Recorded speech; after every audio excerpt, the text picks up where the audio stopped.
कभी किसी ने सोचा था कि 2023 में एक 600 हॉर्स पावर की किया हैचबैक व्हीकल होगी। आई मीन इतनी फास्ट है ये vehicle, this thing can snap your neck. मैं हूं दीप एंड ये है ऑल न्यू 2023 किया EV6 GT।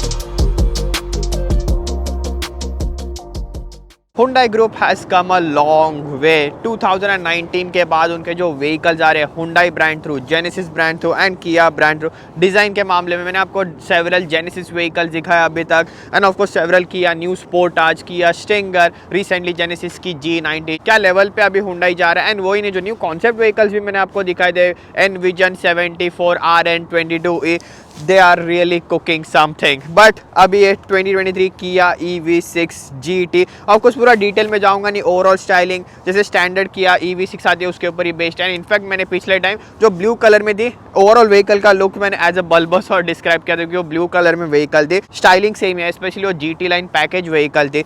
बट अभी मैं आपको दिखाऊंगा मेनली इतनी फास्ट व्हीकल है, ड्राइविंग के मामले में परफॉर्मेंस में क्या क्या चेंजेस है and then the most fun part, yes you can have lot of fun with this vehicle as well.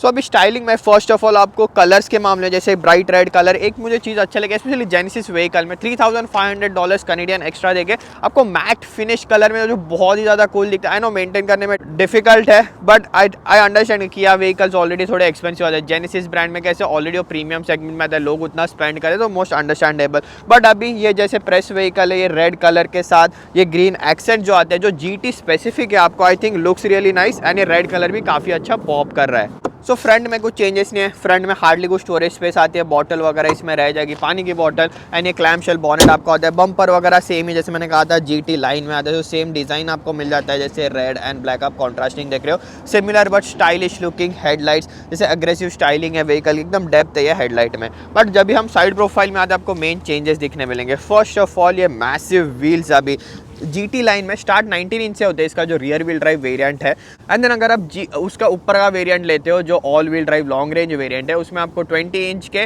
Then GT line में भी 20 इंच के, बस ये अभी स्पेसिफिक GT के लिए आपको 21 इंच के रिम्स आते हैं। एंड ये जस्ट ऐसे नहीं कि इतनी पावरफुल व्हीकल दे दिया आपको, परफॉर्मेंस सस्पेंशन रिलेटेड भी इसमें अपग्रेड्स किए गए, जैसे फॉर एग्जांपल ब्रेक्स। सो पहले आपको 12.8 इंच के जो इसका रियर व्हील ड्राइव वेरिएंट से लेके GT लाइन तक आपको 12.8 इंच के डिस्क आते थे, ventilated disc front and rear में। अभी आपको 15 इंच के डिस्क फ्रंट में एंड 14.2 इंच के डिस्क रियर में मिल जाते हैं। एंड वही नहीं, सस्पेंशन में अपग्रेड की बात की जाए, पहले जैसे मैक्स फ्रिक्शन स्ट्रक्ट आते हैं, इंडिपेंडेंट सस्पेंशन आते हैं, वैसे ही आते थे, बट अभी आपको ड्यूअल लोअर आर्म सेटअप मिल जाता है इसमें, ऑफ कोर्स बेटर हैंडलिंग के लिए। एंड दूसरा मैकेनिकल चेंजेस है कुछ खास है नहीं, आपको जैसे स्टैंडर्ड वेरिएंट में 56 किलोवाट की कुछ बैटरी आती है, इसमें अभी GT लाइन जैसे 77.4 किलोवाट की आपको बैटरी आती है। सो चेंजेस किस में गई है, रेंज में। सो रेंज एक मेजर ड्रॉप होता है। सेम मार्क ई GT में मैंने आपको दिखाया था, उसमें भी काफ़ी रेंज ड्रॉप हो जाता है। इसमें जैसे आपको standard rear wheel drive variant है उसमें आपको 373 किलोमीटर्स की रेंज आती थी। ऑल व्हील ड्राइव जो आई मीन एक्सटेंडेड बैटरी का जो रियर व्हील ड्राइव वेरियंट है उसमें आपको मैक्सिमम रेंज 494 किलोमीटर। दैन जैसे आप पैकेजेस वगैरह मोर क्रीचर कंफर्ट ऐड करते थे, रेंज ऑलमोस्ट इसकी 454 किलोमीटर तक आ जाती थी एंड 406 भी GT लाइन पैकेज के साथ। बट इसमें अभी आपको 323 किलोमीटर, आई मीन 332 किलोमीटर्स की रेंज मिल जाती है। यस, सो लोएस्ट रेंज है इसको इवन जो इसका बेस वेरिएंट आता है उससे भी। रियर में स्टाइलिंग भी सेम जैसे GT लाइन पैकेज 2 के साथ आपको बम्पर आ जाए, सिमिलर आते हैं। नीचे हमेशा से मुझे जो लाइट आती है वो अच्छी लगे, जैसे रेस कार्स में लाइट आती थी। बट ओवरऑल स्टाइलिंग आप देख रहे हो, इसका ये रियर टेल लाइट पे मैं हाथ रख के खड़ा हूँ, स्टिल आपको पीछे रियर वाइपर नहीं आता, इट्स अबाउट टाइम। आयनिक 5 में भी सेम दिक्कत है, इसमें भी सेम दिक्कत है, आपको रियर वाइपर नहीं आता। ये स्पॉइलर लाइक डिज़ाइन जैसे कट आता है, मिरर में काफ़ी कूल दिख के आता है ये कट। फ्रंट से जो स्ट्रिप आती है वो ही यहाँ पे व्हील्स थ्रू जाके साइड रिफ्लेक्टर को कनेक्ट होकर टेल लाइट को कनेक्ट हो जाती है, एंड पीछे से जैसे पूरा उन्होंने कंप्लीट डिज़ाइन दिया गया है। हुंडई ग्रुप का हमेशा आपको पता है फीचर लोडेड व्हीकल होते हैं। जीटी वेरिएंट में एक्सपेंसिव है बट थोड़े फीचर्स मिसिंग है इसमें, बट सारे भी नहीं। जैसे ये की पे भी एक इलेक्ट्रिक व्हीकल होके, जैसे आप स्टैंडर्ड व्हीकल में कैसे रिमोट थ्रू इंजन स्टार्ट कर दे, इसमें भी आप व्हीकल ऑन कर सकते हो प्री हीट करने के लिए, एंड डेफिनेटली आपके फ़ोन थ्रू ऐप्स थ्रू वगैरह भी आप कर सकते हो। बट वही नहीं, सोनाटा में फर्स्ट टाइम मैंने आपको दिखाया था, एंड सेवरल जेनेसिस में भी दिखाया किया व्हीकल्स में। यहाँ से मैं व्हीकल ऑन करके रिमोट पे आपको बटन आते हैं, बिना व्हीकल के अंदर बैठे व्हीकल आगे पीछे मैं कर सकता हूँ। एंड ऑफ कोर्स इसका चार्जिंग पोर्ट यहाँ पे आता है। डेफिनेटली चार्ज होने में सेम टाइम लेते हैं, जस्ट परफॉर्मेंस की वजह से इसकी रेंज कम है। आई नो ये ऑटोमेटिक है, बंद होते रहता है। एंड डेफिनेटली ये व्हीकल में जो बाई डायरेक्शनल चार्जिंग का फीचर आता है, इसका मैंने जब भी मस्टैंग मार्क ई के साथ वीडियो बनाया था, तभी मैंने वो मस्टैंग मार्क की ये किया के EV6 थ्रू चार्ज की थी। उसका वीडियो का लिंक भी मैं डिस्क्रिप्शन में दे दूंगा। एंड नाउ इसके इंटीरियर में, जैसे इसके एक्सटीरियर में ग्रीन एक्सेंट्स दिए गए, इसके इंटीरियर में आपको all over the vehicle green accent देखने मिलेंगे। बट मेनली अगर रियर सीट की बात करें, उसमें भी आपको सिमिलर स्पेस आ जाते हैं, कंफर्ट वगैरह सेम ही है। वेरी गुड, अंदर है सपोर्ट, बैक रेस्ट आप एडजस्ट कर सकते हो, टाइप सी पोर्ट्स आते हैं, हीटेड सीट्स आते हैं, एंड जो नीचे आपको सीट के नीचे पावर आउटलेट आता है वो भी आ जाता है। बट मेनली एक डिफरेंस है, 16 mm का एक्स्ट्रा लेग रूम मिल जाता है, mainly because of this front seats. So अभी इसमें आपको इस बकेट सीट्स मिल जाते हैं, स्पोर्ट सीट्स मिल जाते हैं। सो उसके वजह से फीचर्स क्या मिसिंग है, आपको अभी इलेक्ट्रॉनिक सीट्स नहीं है, पूरा फ्रंट के दोनों driver and passenger manually adjusted है। एंड देन आपको वेंटिलेटेड सीट्स भी मिसिंग है, हीटेड सीट जरूर आते हैं इसमें, बट वेंटिलेटेड सीट्स का फीचर जा चुका है। बट यहाँ पे जहाँ इसके कंट्रोल से एक चीज़ मुझे अच्छी लगी, अब ये GT स्पेसिफिक है कि बाकी लाइनअप में भी उन्होंने अपग्रेड किया कि पता नहीं, क्योंकि एक मेजर कंप्लेंट थी एंड मैंने भी की थी। जैसे इसका एक climate control and media control bar आता है, जिसका अलग नेगेटिव पॉइंट है, वो छोड़ हर एक किया व्हीकल में मैंने बोला है। सो वो ऑपरेट करते करते क्या ये टच कंट्रोल्स थे, हीटेड सीट स्टीयरिंग व्हील के उधर हाथ भी लग जाता था तो वो ऑपरेट होते थे। अभी उन्होंने वो टच कंट्रोल हटा के यहाँ पे फिजिकल बटन दिए। So that's a really good upgrade, मतलब फर्स्ट प्लेस पे ही वो वैसे आना चाहिए था। बाकी स्टैंडर्ड स्टफ है, ज़्यादा जाऊँगा नहीं, बाकी सारे फीचर्स आपको आ जाते हैं, वो 3D कैमरा, बाकी लेन सेंटरिंग वगैरह सारे जो क्रीचर कंफर्ट्स थे, नीचे जैसे स्पेस आती है, ऑटो होल्ड, वायरलेस चार्जर, सारे फंक्शनलिटीज़ आपको जैसे नॉर्मल EV6 में आते थे वो आते ही है।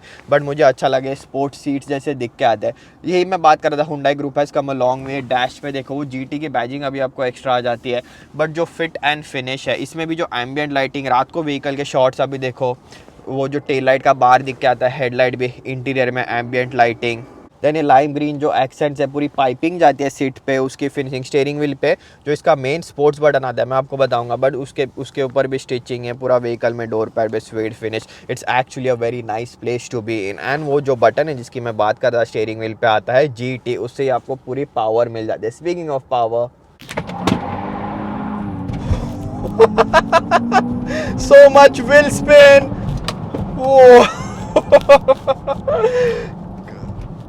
समझ गया आप मेरा इंडिकेशन। टेस्ला के वीडियो में मैंने बोला था नीचे वाले पार्ट जो है वो ऊपर मुंह में आ जाते हैं। Anyways, wow. अभी इसका मैंने ट्रैक्शन कंट्रोल पूरी तरीके से ऑफ रखा था। आई मीन इसका एक्सेलरेशन ऐसे फील होता है ना कि चारों व्हील्स घूमते हैं। And I am pretty sure इसका एक्सटीरियर शॉट्स भी अभी आपको दिख रहे होंगे, थोड़ा स्मोक भी आता है इसके व्हील्स थ्रू। एंड अभी करंटली व्हीकल विंटर टायर पे है, इसलिए इतनी ग्रिप भी ये ऑफर नहीं करती है। मैंने ट्रैक्शन कंट्रोल, स्टेबिलिटी कंट्रोल सारा ऑफ रखा था, बट अभी व्हीकल जैसे GT मोड में थी, ऑटोमेटिकली ट्रैक्शन कंट्रोल ऑफ हो जाता है। और एक बार GT बटन प्रेस करने के बाद आपको माई मोड भी आता है, जो आप अपने कॉन्फ़िगरेशन कर सकते हो, कैसे आपको स्टीयरिंग सेटअप वगैरह सारा चाहिए।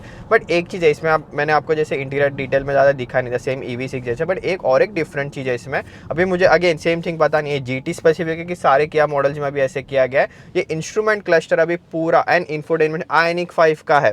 सो बेसिकली पहले कैसे किया EV6 का डिफरेंट आता था उनके डायल स्टाइल में वगैरह, अभी एग्जैक्ट आयनिक 5 जैसे वो विंग्स वाला सेटअप है, ड्राइव मोड चेंज कर जैसे विंग्स जैसे वो रेड हो जाता है, चेंज हो जाता है। एंड इनफैक्ट बाकी भी सेटिंग करते हो ना, अभी इंफोटेनमेंट सिस्टम में भी जो बैटरी परसेंटेज दिखा रहा है, इनफैक्ट वो भी आयनिक 5 है। एंड ड्राइव मोड वगैरह सिलेक्ट करते हो वो भी आयनिक 5 ही दिख के आती है। सो एक मुझे चीज़ अच्छी नहीं लगी, क्योंकि एकदम डिस्टिंक्टिव जैसे किया का पहले था वैसे ही वो रखते। बाकी चेंजेस के मामले में जैसे मैंने कहा था, इतनी पावर है उसके वजह से आपको एक डिफरेंट सस्पेंशन सेटअप फ्रंट में आता है, अंडर स्टीयर वगैरह ज़्यादा हो सकता है कंट्रोल करने के लिए। बट जैसे अभी मैं टर्न पे भी निकल गया व्हीकल में, अगर मैं टर्न पे भी मारता हूँ, एक्सेलरेट करता हूँ ना, vehicle the rear and steps out जैसे स्पोर्ट्स व्हीकल में होता है। मैं भी अभी जब भी फर्स्ट टाइम व्हीकल पिकअप की थी, एक जेनेसिस G70 वाला एक्सेलरेट कर रहा था, नॉट रेसिंग एग्जैक्टली, बट वो भी काफ़ी फास्ट चल रहा था मेरे आगे। सो उसने टर्न मारा, मैंने भी उसके पीछे टर्न मारा, I was sideways, like that caught me out a bit there. क्योंकि इतना एक्सपेक्ट नहीं करता। ईवी व्हीकल्स में कैसे आप अंडर स्टीयर वगैरह एक्सपेक्ट करते हो, सो जैसे इसमें पावर डिलीवरी मेनली रियर में होती है, वो मामले में it's really fun to drive. Of course एक बड़ी हैवी व्हीकल, सो जब भी ओवर स्टीरियो होती है वो वेट आपको व्हीकल में फील होता है, बट मेन है पावर। 0 to 100 आपको किया का क्लेम्ड है 3.5 सेकंड, बट डेफिनेटली उससे ज़्यादा फास्ट है व्हीकल फील होती है। जैसे पंच होता है पूरा इसका एक्सेलरेशन, सिर पूरा ये सीट पे बैठ जाता है, इट्स रियली समथिंग एल्स। बाकी मैं क्या बोलूँ, राइड क्वालिटी ओवरऑल मुझे इनफैक्ट इंप्रूव लग रही है, स्लाइटली स्टिफर लग रही है, बट ज़्यादा उन्होंने वो मामले में सस्पेंशन सेटअप में चेंजेस किए नहीं है। ग्राउंड क्लियरेंस वगैरह भी सेम आता है जैसे आपको GT लाइन पैकेज में आता था।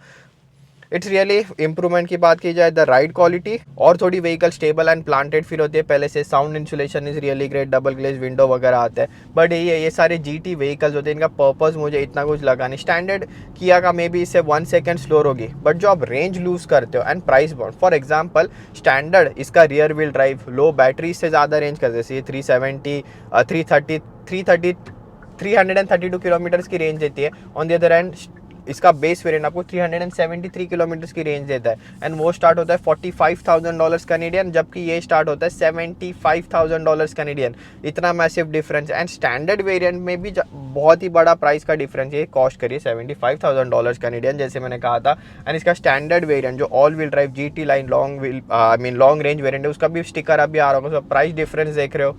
ये सारे जो व्हीकल आते हैं परफॉर्मेंस के मामले, सारी चीज़ें कूल है। अभी इसकी मैक्सिमम रेंज अगर 323 किलोमीटर है, रियर वर्ल्ड में अभी ऐसे विंटर कंडीशंस में मैक्सिमम 300, अभी 50% बैटरी पे 164 किलोमीटर्स की ये रेंज बता रही है। So it's still more then what किया क्लेम्स, एंड सेम मुझे वैसे भी होता, उसमें भी रेंज क्लेम 454 किलोमीटर्स की, मुझे ऑलमोस्ट 500 किलोमीटर्स की रेंज उसमें मिल रही थी। बट एनीवेज मेरा मेन पॉइंट हुआ, अब इतने पैसे स्पेंड कर रहे हो, ऊपर से आपको रेंज थोड़ा कम मिल रहा है। अगर इसका मैं स्टैंडर्ड वेरिएंट भी लेता हूँ तो भी मुझे यही एक्सेलरेशन मिले। यस 1 सेकेंड स्लोअर रहेगी, but it's still more than quick enough. बहुत लोगों के लिए वो acceleration is more than enough, and I think इसीलिए फॉर अस जर्नलिस्ट के लिए ये सारे व्हीकल्स यूज़ करना, आपको दिखाना is always a fun thing. But recommend करने के लिए मैं डेफिनेटली आपको इसका जो all wheel drive long range variant है, या तो अब जैसे यहाँ पे स्नो वगैरह होती है इसलिए वो ऑल व्हील ड्राइव काम का है, नहीं तो अब इसका एक्सटेंडेड बैटरी का रियर व्हील ड्राइव वेरिएंट ले तो it's more than enough. It's actually a great package जो प्राइस पॉइंट में ये व्हीकल आते हैं। स्पेशली अभी इसका इक्विवेलेंट वेरिएंट जो है मस्टैंग मार्क ई GT, वो ऑलमोस्ट $90,000+ कैनेडियन कॉस्ट करता है। सो इसके मुकाबले भी काफ़ी सिग्निफिकेंटली महंगा है, सो वो व्हीकल का तो कोई मतलब ही नहीं है। सो कॉम्पिटिशन के मामले में this vehicle smokes that mark E GT।